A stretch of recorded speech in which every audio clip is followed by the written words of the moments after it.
Hi, I'm Yvonne Laycy. I am with QBE and I am the head of data and Gen AI risk.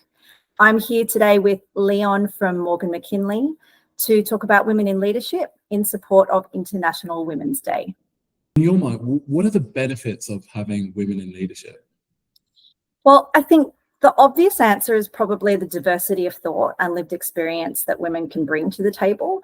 But what I really love about women in leadership is seeing women at the table with me.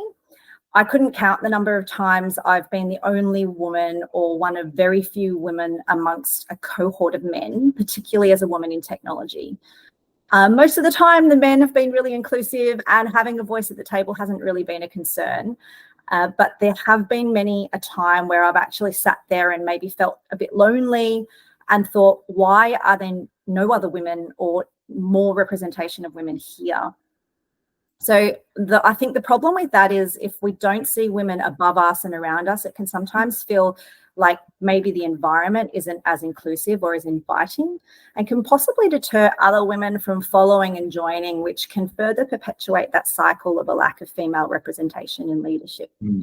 How do you think women and also men can support women in their organizations? Very simply, I think just share and help build others up. So something I like to always say is there's plenty of success to be had by everyone and anyone. What advice would you give to the next generation of female leaders?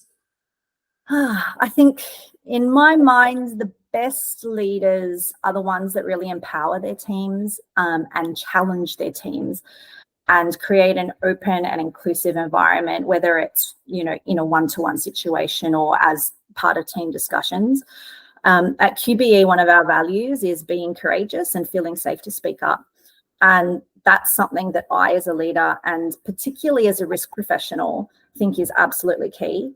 That's not to say that discussions are always going to be easy. And sometimes those discussions, that are challenging are actually the best ones, where you have to really listen. You have to put yourself in someone else's shoes.